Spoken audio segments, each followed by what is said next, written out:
بسم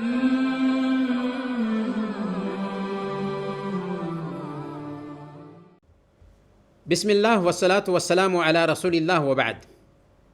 ایک بھائی پوچھتے ہیں کہ ہمارا سوال یہ ہے کہ 70,000 لوگ جو بغیر حساب و کتاب کے جنت میں جائیں گے، جن کے بارے میں حدیث میں آیا ہے کہ نہ وہ دم کرتے ہوں گے اور نہ علاج کے طور پر اپنے جسم کو داغتے ہوں گے، تو دم کسے کہتے ہیں اور علاج کے طور پر داغنا کسے کہتے ہیں؟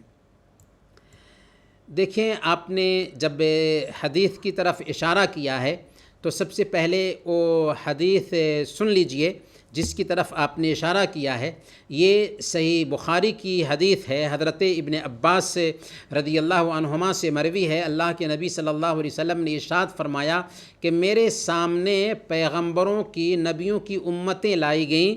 کوئی نبی ایسا تھا کہ اس کی امت کے لوگ 10 سے بھی کم تھے، اور کسی پیغمبر کے ساتھ 1 یا 2 ہی آدمی تھے، اور کچھ کے ساتھ 1 بھی کوئی نہیں تھا۔ اتنے میں ایک بڑی امت آئی، میں سمجھا کہ وہ میری امت ہے۔ مجھ سے کہا گیا کہ یہ حضرت موسیٰ علیہ السلام کی امت ہے۔ آپ آسمان کی طرف دیکھیے۔ میں نے دیکھا تو ایک اور بڑا گروہ ہے۔ مجھ سے کہا گیا کہ یہ آپ کی امت ہے، اور ان لوگوں میں 70,000 ایسے لوگ ہیں جو بغیر حساب کتاب اور عذاب کے جنت میں جائیں گے۔ پھر اللہ کے نبی صلی اللہ علیہ وسلم کھڑے ہو گئے اور گھر تشریف لے گئے، تو لوگوں نے ان کے بارے میں گفتگو شروع کر دی جو بغیر حساب و کتاب کے جنت میں جائیں گے۔ بعد نے کہا کہ شاید یہ وہ لوگ ہیں جو اللہ کے نبی صلی اللہ علیہ وسلم کی صحبت میں رہے۔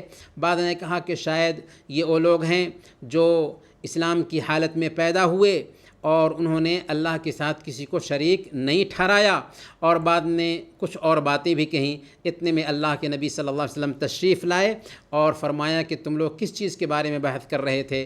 تو آپ صلی اللہ علیہ وسلم کو خبر دی گئی، تو آپ صلی اللہ علیہ وسلم نے فرمایا کہ ہم الذین لا یسترقون ولا یتطیرون ولا یکتؤون وعلی ربہم یتوکلون، کہ دیکھو 70,000 لوگ جو بغیر حساب و کتاب کے جنت میں جائیں گے۔ یہ کون لوگ ہیں؟ یہ وہ لوگ ہیں جو دم نہیں کراتے، بدشگون نہیں لیتے، داغ کر کے علاج نہیں کرتے، اور اپنے رب پر بھروسہ کرتے ہیں۔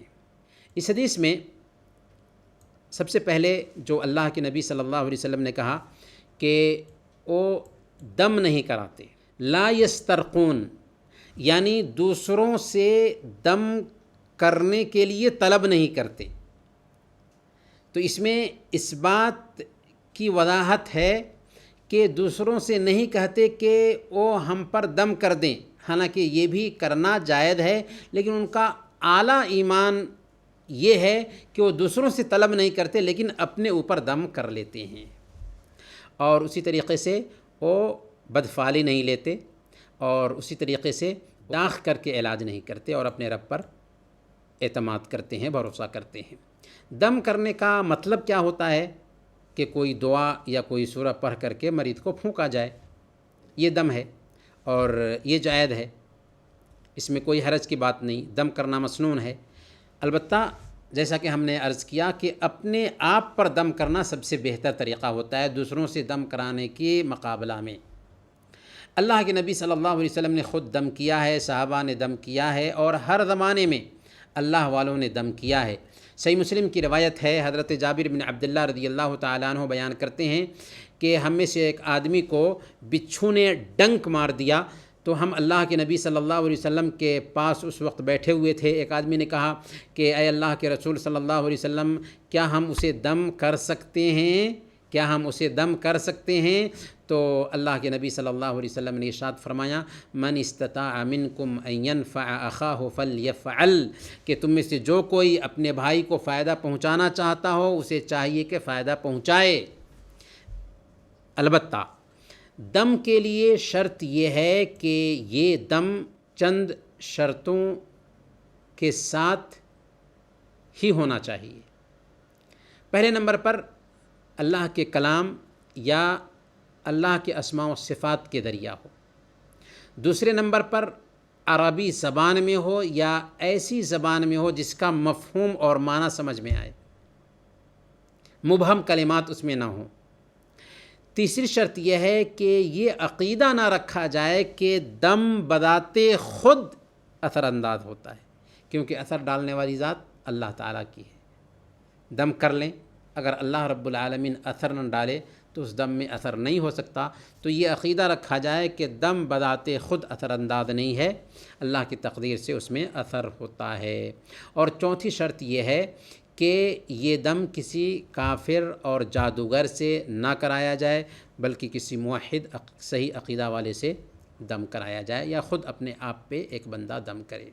دوسری چیز جس کے بارے میں پوچھا گیا ہے کہ داغ کر علاج کرنا، تو داغ کر علاج کرنا یہ ایک طریقہ علاج ہے۔ کسی کا ہاتھ کٹ جاتا ہے تو اس جگہ پر داغ لیا جائے، کہیں پر زخم ہو گیا اس زخم کو داغ دیا جائے، یہ بہت پرانا طریقہ علاج ہے جسے ہر زمانے میں اطباء نے استعمال کیا ہے۔ اور اللہ کے نبی صلی اللہ علیہ وسلم نے صحیح بخاری کی روایت کے مطابق بیان فرمایا کہ الشفاء فی ثلاثۃ، کہ 3 چیزوں میں شفا ہے۔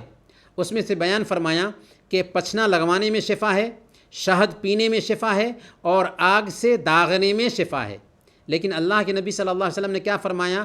وَأَنَا أَنْهَا أُمَّتِي عَنِ الْكَيِّ، میں اپنی امت کو آگ سے داغ کر علاج کرنے سے منع کرتا ہوں۔ تو گویا کہ اللہ کے نبی صلی اللہ علیہ وسلم نے آگ کے داغنے کو پسند نہیں کیا کہ آگ سے داغ کر کے علاج کرے، لیکن یہ بھی ایک طریقہ علاج ہے جسے استعمال کیا جا سکتا ہے۔